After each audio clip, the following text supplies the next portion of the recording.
अस्सलामुअलैकुम dear students. आज मैं आपको जो लेक्चर पढ़ाने जा रहा हूँ या जो टॉपिक मैं आपसे आज डिस्कस करने जा रहा हूँ, ठीक है, वो टॉपिक हमारा होगा डीएनए रेप्लिकेशन से मुताल्लिक। ठीक है, डीएनए रेप्लिकेशन का टॉपिक आज हम डिस्कस करेंगे। ठीक है, अब डीएनए तो आप जानते हैं क्या है, ठीक है, और रेप्लिकेशन कहते हैं टू मेक कॉपीज।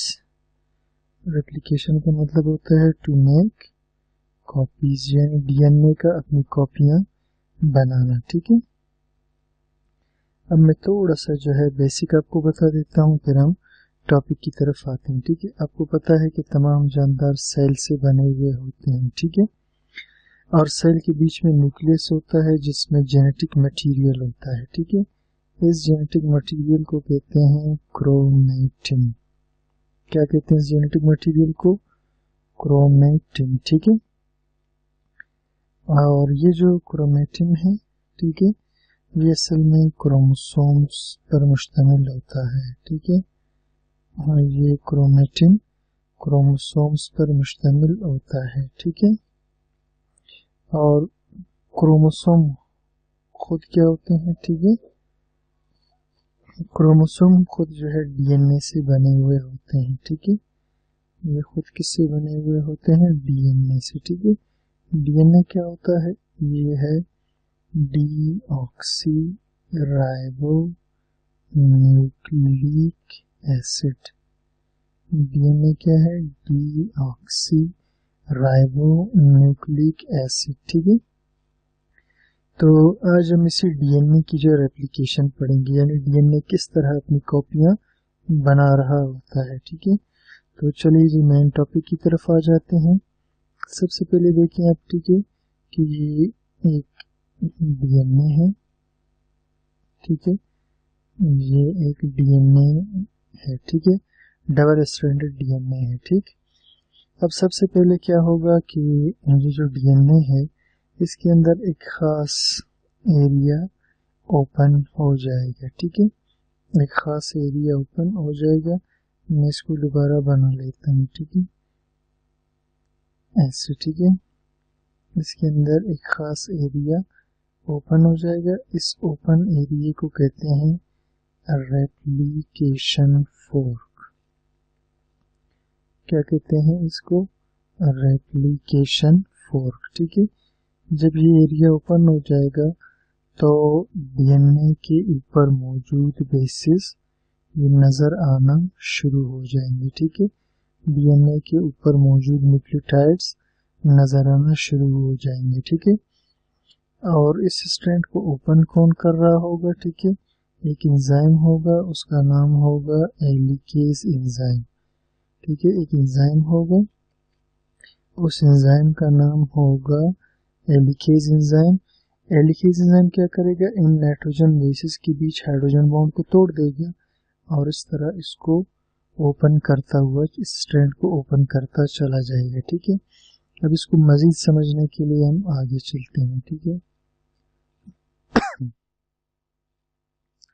अच्छा जी, मैं दोबारा इसको जो है नए सिरे से ड्रॉ कर लेता हूँ। ठीक है, ताकि हम अच्छी तरह इसको क्लियर कर सकें। इसको मैं ज़रा मिटा दूँ, डॉट्स वगैरह हैं। तो चलिए जी, ये देखिए जी, ये एक डीएनए की पट्टी जा रही है। ये जो है 3 डैश एंड से 5 डैश एंड को जा रही होती है। ये 3 प्राइमर से 5 प्राइमर को जा रही होती है। ठीक है, और दूसरी तरफ एक और पट्टी भी इसके साथ मौजूद होती है। ये डीएनए तो डबल हेलिक्स है ना, तो ये 5 डैश एंड से 3 डैश एंड को जा रही होती है। ठीक है, ये मैं बेसिस बना लेता हूँ। ये सारे जो है बेसिस हैं। ठीक है, ये बेसिस मौजूद हैं। ठीक है, तो इस खुले हुए जगह को कहते हैं रेप्लिकेशन फोर्क, और इसको खोलता कौन है? एलिकेज एंजाइम। ठीक है, ये इसको खोलता कौन है? एलिकेज एंजाइम। ठीक है, अच्छा जी, अब ये बेसिस जब ओपन हो गए, ठीक है, ओपन होने के बाद अब क्या होगा, यहाँ पर बहुत सारे न्यूक्लियोटाइड्स मौजूद होंगे, ठीक है, यहाँ पर बहुत सारे न्यूक्लियोटाइड्स पहले से मौजूद होंगे जो मेटाबॉलिज्म के प्रोसेस में बन रहे होते हैं, ठीक है, मुख्तलिफ कंपाउंड से। तो यहाँ पर बहुत सारे न्यूक्लियोटाइड्स मौजूद होंगे। इन न्यूक्लियोटाइड्स ने यहाँ इन बेसिस के सामने आकर के लगना है, ठीक है। तो ये क्या है, न्यूक्लियोटाइड्स हैं, ठीक है, जिन्होंने यहाँ पर आकर के लगना है, ठीक है। अब मैं आपको ऊपर वाला स्ट्रैंड का बनना अलग से समझाऊंगा, नीचे जो स्ट्रैंड बनेगा वो अलग से समझाऊंगा। यानी एक कॉपी इस तरह से ऊपर की तरफ बनती चली जाएगी और एक कॉपी यहाँ नीचे बन रही होगी, ठीक है। ये मैं आपको अलग से समझाऊंगा कि ये कॉपी क्यों ऐसे जा रही होती है और ये कॉपी ऐसे बनते हुए जा रही होती है। ये मैं आपको अलग से डिटेल में समझाऊंगा, पहले मैं आपको ऊपर वाला हिस्सा समझाऊंगा, ठीक है।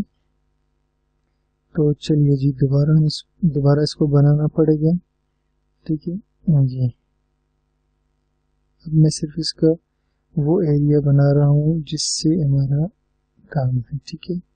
ये ऊपर वाला हिस्सा ये जो है मैं बना रहा हूँ, ठीक है, ये वाला, ये बेसिस है, ये एल्केज एंजाइम है, ठीक है, ये बेसिस है, ठीक है, न्यूक्लियोटाइड्स है, बेसिस है जो ओपन हो चुके हैं, इनको ओपन किया हेलिकेज ने। अब सबसे पहले क्या होगा, जैसे मैंने आपको बता दिया था, ठीक है, कि यहाँ पर जो है बहुत सारे न्यूक्लियोटाइड्स मौजूद होंगे, ठीक है, जिन्होंने इन बेसिस के सामने आकर के लगना है, ठीक है। अब ये न्यूक्लियोटाइड्स खुद बेसिस पर इधर आकर के नहीं लग सकते, बल्कि सबसे पहले क्या होगा कि एक एंजाइम होगा, उस एंजाइम का नाम होगा, ठीक है, उस एंजाइम का नाम होगा डीएनए प्राइमेज। उस एंजाइम का क्या नाम होगा, डीएनए प्राइमेज। डीएनए प्राइमेज का काम होता है कि वो जगह बताएगा, ठीक है, कि कहाँ से रेप्लिकेशन में स्टार्ट होना है, वो ये जगह बताएगा, ठीक है। तो ये जो डीएनए प्राइमेज है, ये क्या करेगा, सबसे पहले यहाँ पर एक प्राइमर लगा देगा, ठीक है, ये यहाँ पर क्या लगाएगा, एक प्राइमर अटैच कर देगा, ठीक है। अब प्राइमर क्या होता है, ठीक है, इसको हम कहते हैं इसको डीएनए प्राइमर कहते हैं, ठीक है। तो ये प्राइमर यहाँ पर आकर के लगाएगा, ठीक है। तो प्राइमर को आकर के यहाँ पर लगा देगा। अब प्राइमर क्या है, ये चंद न्यूक्लियोटाइड का सीक्वेंस है, ठीक है। जब तक ये प्राइमर यहाँ पर अटैच नहीं होंगे, न्यूक्लियोटाइड्स यहाँ पर आकर अटैच नहीं हो सकते। तो प्राइमर जब आकर अटैच हो गया, इसके बाद एक और एंजाइम यहाँ पर आकर के लग जाएगा, ठीक है, और ये बड़ा इंपॉर्टेंट एंजाइम है। इस एंजाइम का नाम है डीएनए पॉलीमरेज 3। इसका क्या नाम है, डीएनए पॉलीमरेज 3। अब डीएनए पॉलीमरेज 3 क्या करेगा, न्यूक्लियोटाइड्स को इधर अटैच करना शुरू कर देगा, ठीक है। इन न्यूक्लियोटाइड्स को यहाँ पर जोड़ने का काम शुरू कर देगा। ये देखिए जी, ठीक है, न्यूक्लियोटाइड्स को यहाँ पर ये जोड़ता चला जाएगा। कौन इनको जोड़ रहा है, ये डीएनए पॉलीमरेज, ठीक है, डीएनए पॉलीमरेज एंजाइम न्यूक्लियोटाइड्स को यहाँ पर मुसलसल जोड़ता हुआ चला जाएगा, ठीक है, ये जुड़ते जा रहे हैं, ठीक है। अब ये जो स्ट्रैंड है, ये जो है, ये डीएनए पॉलीमरेज आगे आता रहेगा और नए नए न्यूक्लियोटाइड्स को यहाँ पर जोड़ता रहेगा, ठीक है, इधर इनको लगाता रहेगा, ठीक है। अब ये स्ट्रैंड मुसलसल बनता हुआ जा रहा होता है, और ये भी ध्यान में रखना, ठीक है। मैंने आपको कहा था कि ये जो ऊपर वाला स्ट्रैंड है, ये 3' एंड से 5' एंड को जा रहा है, ठीक है। तो ये जो नीचे वाला स्ट्रैंड बनेगा ये 5' एंड से 3' एंड को बनेगा, ये लाजमी 5 से 3 की तरफ जाएगा, ठीक है। तो ये बनता हुआ जा रहा है, ठीक है। अब चूंकि ये मुसलसल बनता हुआ जा रहा है, ठीक है, इस वजह से इसको हम कहेंगे लीडिंग स्ट्रैंड। इसको हम क्या कहेंगे, लीडिंग स्ट्रैंड, ठीक है। क्योंकि ये मुसलसल बनता हुआ जाएगा इसलिए हम इसको लीडिंग स्ट्रैंड कहेंगे, या बाज़ किताबों में ये आपको कंटिन्यूअस स्ट्रैंड के नाम से भी नजर आएगा, ठीक है, कंटिन्यूअस स्ट्रैंड या लीडिंग स्ट्रैंड, ठीक है। तो ये लीडिंग स्ट्रैंड बन गया, इसकी बात खत्म हो गई, इसको हम यहाँ पर अब इसको छोड़ देते हैं, ठीक है। अब हम आते हैं इस निचले वाले हिस्से की तरफ, कि ये जो नीचे वाला हिस्सा है इसमें क्या होगा, ठीक है। तो इसके लिए हम एक अलग सा डायग्राम ड्रा करके इसको समझते हैं, ठीक है। तो चलिए जी डायग्राम को दोबारा ड्रा करते हैं। अब हमें सिर्फ ये नीचे वाला हिस्सा जो है समझना है, ठीक है। इस ऊपर वाले हिस्से की बात खत्म हो गई, ठीक है। ये 3' एंड टू 5' एंड जा रहा था और नीचे वाला 5' एंड टू 3' एंड को जा रहा होगा, ठीक है। अब हम बात करते हैं इस नीचे वाले की, ये इस पर मुख्तलिफ नाइट्रोजीनियस बेसिस या न्यूक्लियोटाइड्स जो है लगे हुए हैं। पहले मैं इसका स्ट्रक्चर थोड़ा सा कंप्लीट कर लूँ, फिर हम इसको तफसील से डिस्कस करेंगे। यहाँ पर वो एंजाइम आपको याद होगा, हेलिकेज एंजाइम, जिसने इस रेप्लिकेशन 4 को ओपन किया है, ठीक है। अच्छा, अब ये यहाँ पर आकर लग गए, ठीक है। सेम वही केस होगा, यहाँ पर न्यूक्लियोटाइड्स मौजूद होंगे जिन्होंने आकर के लगना है, ठीक है। यहाँ पर न्यूक्लियोटाइड्स मौजूद होंगे जिन्होंने नीचे आकर के लगना है, ठीक है। ये बहुत सारे न्यूक्लियोटाइड यहाँ पर मौजूद होंगे। अब क्या होगा, सबसे पहले जो है यहाँ पर भी वही ऊपर वाला प्रोसेस होगा, आप देखना, ठीक है। ये जो ग्रीन वाला आपको नजर आ रहा है डीएनए प्राइमेज, ठीक है। अब यहाँ नीचे भी जो है सबसे पहले आरएनए प्राइमेज अटैच होगा, ठीक है। यहाँ इसको आरएनए प्राइमेज कहेंगे, ये याद रखना। ऊपर ये डीएनए प्राइमेज था, लेकिन यहाँ पर हम इसको क्या कहेंगे, आरएनए प्राइमेज। और क्यों कहेंगे, क्योंकि यहाँ पर आरएनए के छोटे छोटे पीसेस बनेंगे, ठीक है। तो इसका काम क्या था, यहाँ पर एक, ठीक है, चंद न्यूक्लियोटाइड का सीक्वेंस लगाना, और इस चंद न्यूक्लियोटाइड के सीक्वेंस को हम क्या कहते थे, प्राइमर, ठीक है। तो ये आरएनए प्राइमर है, ठीक है। इसने आरएनए प्राइमर को यहाँ पर अटैच कर दिया, ठीक है। आरएनए प्राइमर यहाँ पर अटैच हुआ। अब आरएनए प्राइमर अटैच होने के बाद आपको पता है इसके बाद फिर क्या चीज आकर के लगता था यहाँ पर, ठीक है, यहाँ पर डीएनए पॉलीमरेज। अब डीएनए पॉलीमरेज इधर आकर के लग जाएगा, ठीक है। तो यहाँ पर अब जो है, ठीक है, डीएनए पॉलीमरेज आकर के लग जाएगा। और डीएनए पॉलीमरेज का काम क्या होगा, ये वही डीएनए पॉलीमरेज 3 होगा जो जिसकी हम ऊपर बात कर रहे थे, ठीक है। अच्छा जी, अब ये क्या करेगा, न्यूक्लियोटाइड्स को यहाँ पर जोड़ना शुरू कर देगा, ठीक है। ये एक न्यूक्लियोटाइड जोड़ा, फिर दूसरा जोड़ा, ठीक है। इस तरह न्यूक्लियोटाइड्स को यहाँ पर जोड़ता चला जाएगा, ठीक है। और चंद न्यूक्लियोटाइड्स जब जुड़ जाएंगे, ठीक है, चंद न्यूक्लियोटाइड्स जुड़ जाएंगे, एक फ्रेगमेंट बन जाएगा, फिर आगे ये मजीद नहीं बनेगा, बल्कि आगे फिर क्या होगा, फिर दोबारा जो है ये डीएनए पॉलीमरेज आकर के लग जाएगा, और जो प्राइमर लगा हुआ था, ठीक है, ये यहाँ पर जो प्राइमर आरएनए प्राइमेज ने लगाया होगा पहले से, अब डीएनए पॉलीमरेज क्या करेगा, यहाँ पर मजीद न्यूक्लियोटाइड्स जोड़ता चला जाएगा। ठीक है, ये न्यूक्लियोटाइड इसने यहाँ जोड़ दिया, इसको यहाँ जोड़ दिया, यहाँ जोड़ दिया, फिर यहाँ जोड़ दिया। इस तरह से चंद न्यूक्लियोटाइड्स को जब जोड़ देगा तो दोबारा न्यूक्लियोटाइड्स का एक फ्रेगमेंट, एक पीस बन जाएगा। ठीक है, तो अब देखें इस तरह पीसेस में बनता जा रहा है। इन पीसेस को कहते हैं ओकाज़ाकी फ्रेगमेंट्स। इन पीसेस को क्या कहेंगे? Okazaki fragments. ठीक है, तो इस तरह ये पीसेस में जो है बनता जाएगा। ठीक है, ये स्ट्रैंड इस तरह छोटे छोटे पीसेस बनते जाएंगे और आगे चलता जाएगा। ठीक है, इसके बाद क्या होगा मैं आपको यहाँ समझाता हूँ। ठीक है, इसके बाद क्या होगा, जब चंद पीसेस बन जाएंगे तो फर्ज करें अभी ये एक और पीस है। ठीक है, यहाँ पर ये एक और ओकाज़ाकी फ्रेगमेंट है। ठीक है, यहाँ पर। ठीक है, ये एक और ओकाज़ाकी फ्रेगमेंट है।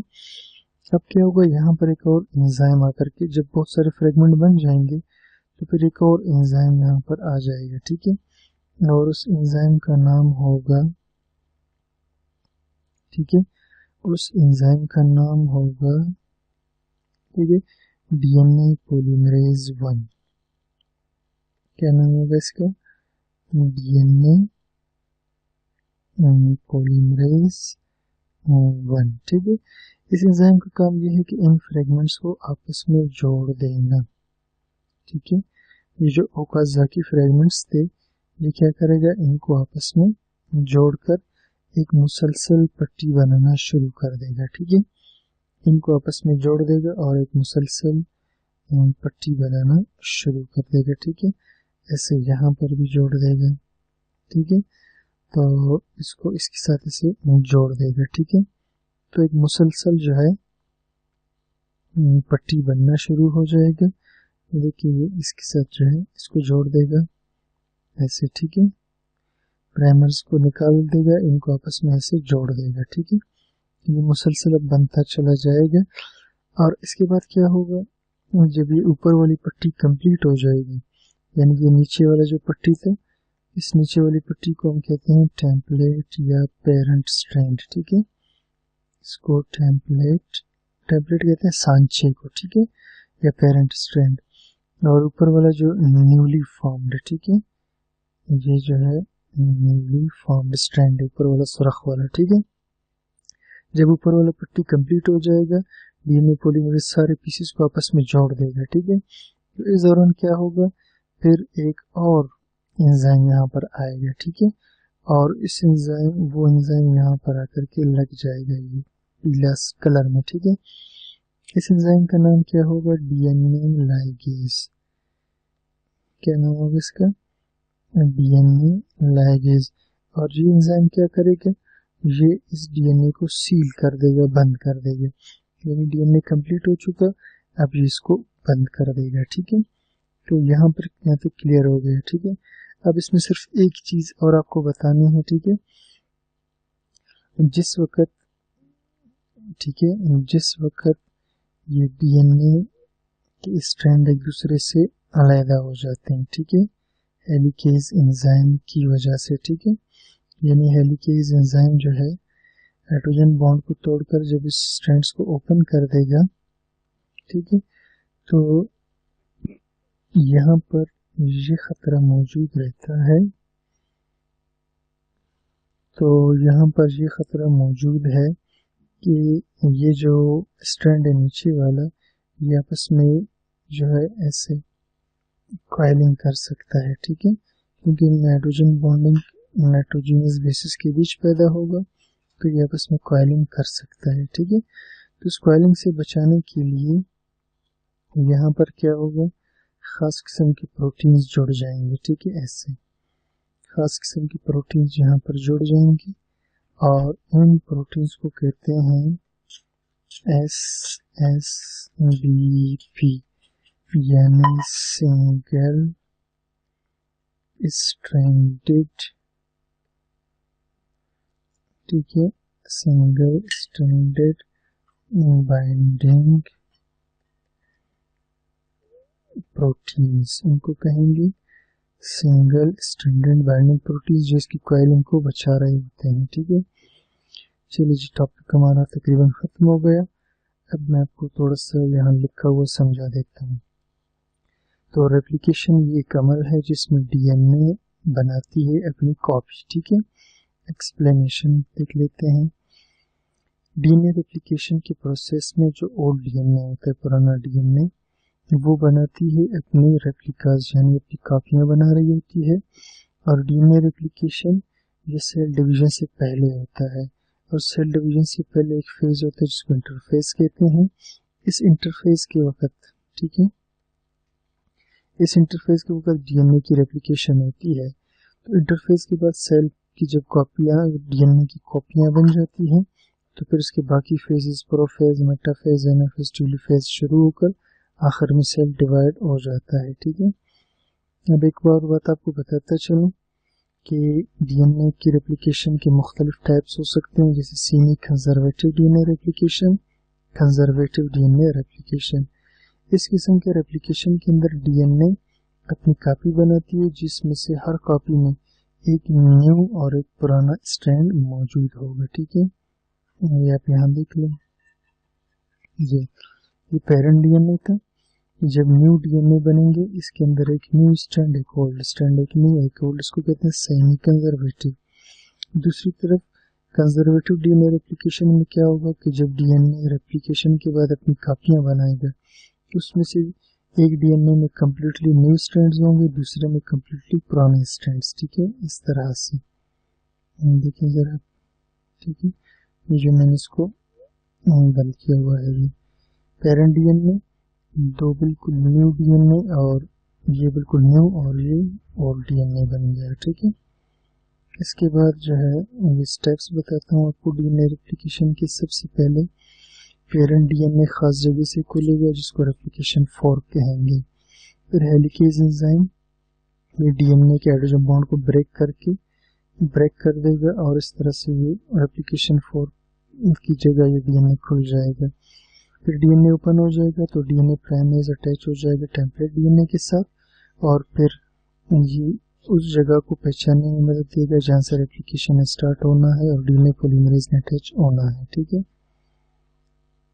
अब क्या होगा, नया डीएनए पॉलीमरेज, अब डीएनए पॉलीमरेज न्यू न्यूक्लियोटाइड्स को अटैच करेगा पुराने स्ट्रैंड के साथ। इस तरह लीडिंग स्ट्रैंड स्टार्ट होगा, और ये हमेशा 5' एंड 3' एंड होगा।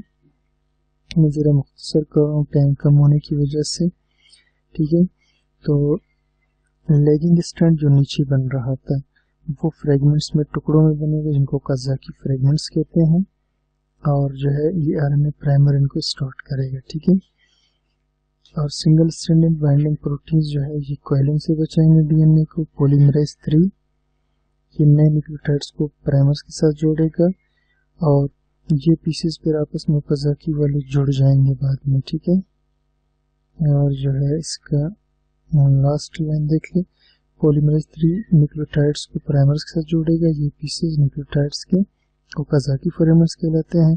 डीएनए पॉलीमरेज 1 फिर ओकाजाकी फ्रेगमेंट्स को एक डीएनए बना देगा, यानी आपस में जोड़ देगा, और डीएनए लाइगेज फिर इनको सील करेगा। तो ये आज का हमारा लेक्चर था। Thank you for watching.